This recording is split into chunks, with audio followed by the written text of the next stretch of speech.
Salve galera, o tema do vídeo de hoje é China, um exemplo de anti-austeridade.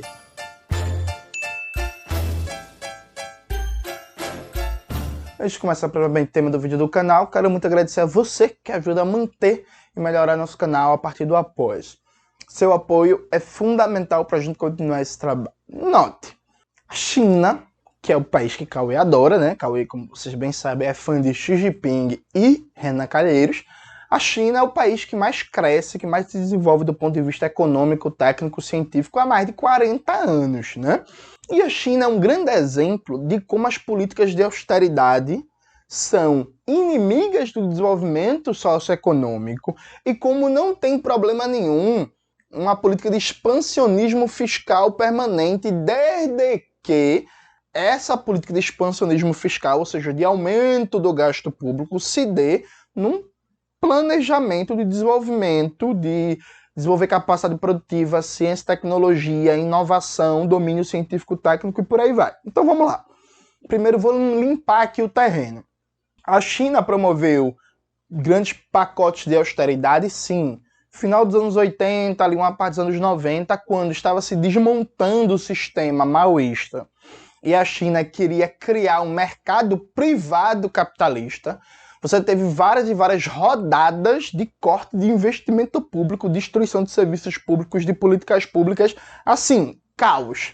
Ao ponto, nessa época, o David Harvey lançou um livro sobre a história do neoliberalismo e colocava o Deng Xiaoping do lado dali da Margaret Thatcher e do Ronald Reagan. Então, assim, objetivamente, para abrir mercado privado na saúde, na construção civil, na educação, nos serviços, no comércio, a China fez violentíssimas rodadas de austeridade. Da segunda metade dos anos 90 em diante, quando a China criou o seu mercado capitalista e, inclusive, uma burguesia nacional, ela encerra as políticas de austeridade e começa a sua decolagem para virar o grande fenômeno de desenvolvimento industrial do século XXI e desenvolvimento científico-técnico. De tal sorte que, vamos debater aqui um gráfico que está num texto do David Decache, meu amigo, economista, trabalha na bancada do PSOL. O David Decache publicou esse texto no site Outras Palavras. O link vai estar na descrição do vídeo e tal. Aí vocês estão vendo esse gráfico aqui. Vou até deixar paradinho aqui para vocês verem aqui, ó. Esse gráfico ele mostra que o nível de despesa pública da China cresce mais que a arrecadação há anos e anos e anos seguidos. Ou seja, o riscozinho azul é a receita do governo e o riscozinho laranja é a despesa. Então tá sempre crescendo, meu amigo. Então a China, não existe isso de teto de gastos na China. É impossível hoje. Vamos aplicar um teto de gastos na China. Não existe isso de austeridade fiscal. O que existe são pacotes permanentes de estímulo ao investimento público, de tal sorte que o investimento público tem um protagonismo cada vez maior no desenvolvimento socioeconômico do país. Por quê? O investimento público é um elemento de planejamento. A partir do momento que o governo, nos seus vários níveis, direciona dinheiro para um setor, ele está dizendo que esse setor tem que ser estimulado. Então, por exemplo, a China, por anos 90, a China tinha pouco trem, pouco metrô, pouco transporte sobre trilhos. O governo decide que, dada a geografia do país, dado o tamanho populacional, dadas as extensões territoriais, o transporte sobre trilhos é basicamente o maior transporte de massa. E o governo decide que vai construir a maior rede do mundo de transporte sobre trilhos. O que ele faz? Ele pega os bancos públicos e direciona para isso. Ele pega, inclusive, empresas privadas que estão na cadeia produtiva dessa indústria e dá apoio técnico, dá crédito, dá incentivos e investimento público. Anos depois, a China tem a maior malha ferroviária e de metrôs do mundo. Então, o investimento público funciona como um coordenador, sabe? Então, a gente precisa melhorar a estrutura portuária do país para ser mais competitivo no comércio internacional. O que é que a gente vai fazer? Vai criar mecanismos de regulação, de incentivo, de crédito, de apoio técnico, formação de pessoal especializado e o investimento público. Ou seja, a China funciona a partir de uma coordenada que é muito básica e que toda a economia de um país central do capitalismo funciona assim, que é: um investimento público vai ser aplicado se isso for necessário para o desenvolvimento socioeconômico. bagulho de equilíbrio das contas públicas, de austeridade, com respeito aí ao senhor e a senhora, foda-se. Isso simplesmente não existe na história do desenvolvimento capitalista mundial e na própria história do desenvolvimento econômico. Não existe, tipo assim, porra, vamos dar um exemplo aqui. A gente tem muito petróleo bruto, né? Aí, pô, vamos construir refinarias para refinar o petróleo, para processar os derivados do petróleo. Não vamos construir refinaria não, em nome do equilíbrio das contas públicas. Isso só existe em países de capitalismo dependente subordinados no sistema internacional. Não existe você ter muito petróleo bruto e não buscar ampliar o investimento público para construir refinarias por causa de equilíbrio das contas públicas. É claro que não é só aumentar o gasto público que você vai construir refinarias. Tem que ver se você domina tecnologia, se você tem moeda forte para importar máquinas e equipamentos que você precisa. Enfim, tem uma série de variáveis aqui. Mas assim, não existe não construir refinaria porque você não pode ampliar o gasto público. Isso é coisa de país dependente, de país subdesenvolvido, que sofre pressão no sistema internacional para se manter dependente e subdesenvolvido. Então, assim, tem dados básicos. Por exemplo, o Brasil é um dos maiores produtores de café do mundo. Mas vocês sabiam que o Brasil não é um dos maiores exportadores do mundo de derivados do café? De café processado, de não sei o que, por aí vai? Porque basicamente a gente exporta o café bruto, o grão bruto, que é processado na Alemanha, na Suíça, na Suécia, na Dinamarca, não sei onde, e depois é revendido para o mundo inteiro, inclusive para o Brasil. Então tem uns café premium aí que vocês compram no mercado gourmet, café custando R$200, R$300, que o grão é brasileiro, foi processado na Alemanha e a gente comprou de volta, importou, tá certo?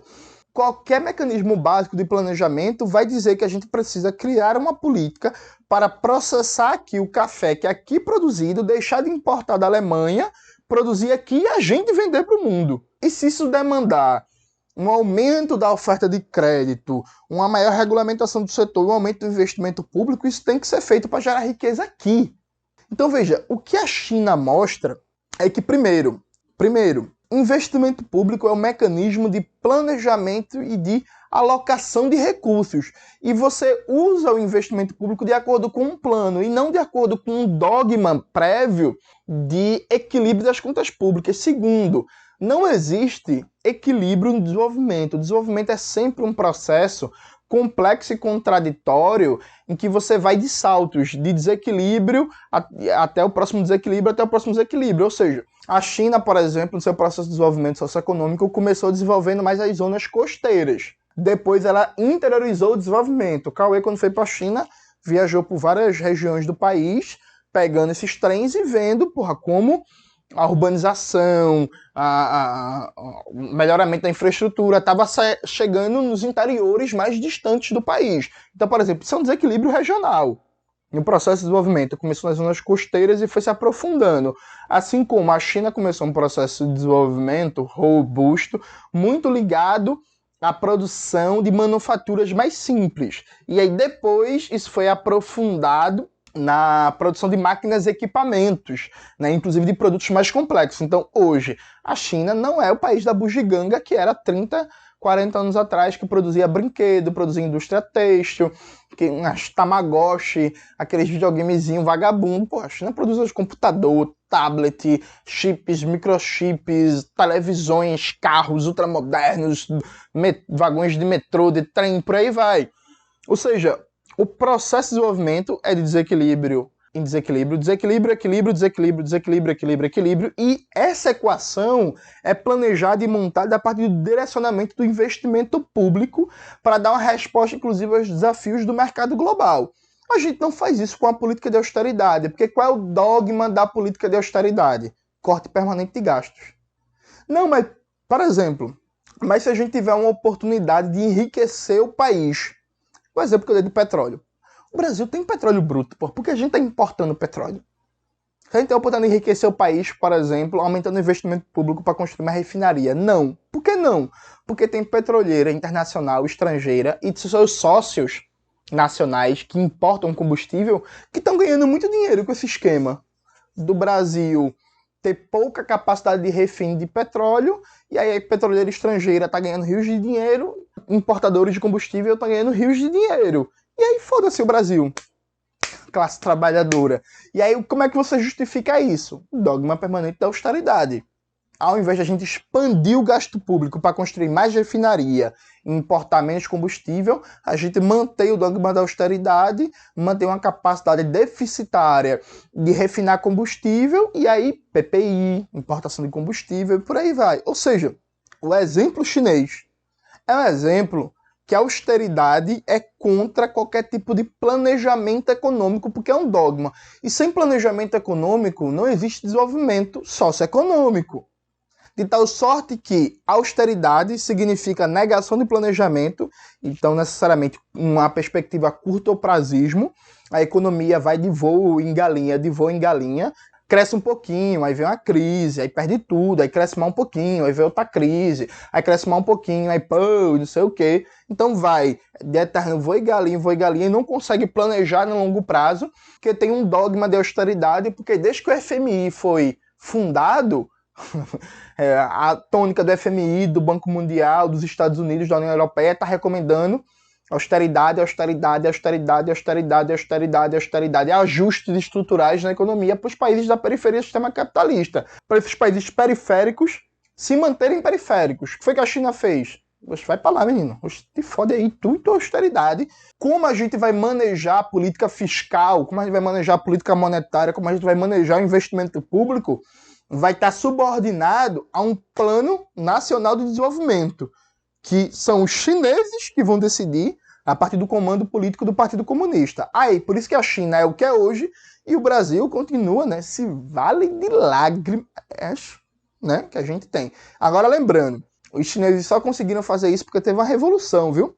Uma revolução que internalizou os mecanismos de poder e de comando da economia, do Estado, do poder político. Perfeito? Então é isso. Então veja, se a gente quer olhar para o mundo, o maior fenômeno econômico do século XXI é a China. Se a gente for aprender com a China, isso significa mandar para o inferno o dogma de austeridade e seguir o exemplo chinês. Repito, na China é impossível você imaginar algo como o teto de gastos. Na China, Paulo Guedes seria preso. É um país muito sério, meu Deus do céu. Então, assim, na China, Paulo Guedes seria preso, sabe? Não é isso. Então, isso mostra porque a China está onde está e o Brasil está onde está, né? Na China, Paulo Guedes seria preso, no Brasil, Paulo Guedes é ministro e tá aí, ninguém lembra mais de falar do cara, né? Roubou que só fez um bocado de falcatrua. Pode me processar, Paulo Guedes, foda-se. Fez um bocado de falcatrua e ninguém lembra do cara, sabe? Acho que isso diz muito sobre a situação do Brasil. É isso, galera. Espero que vocês tenham gostado do vídeo do canal. Não se esqueça de se inscrever no canal, ativar o sininho, curtir esse vídeo, compartilhar e tudo isso que vocês já sabem. Um beijo e até a próxima.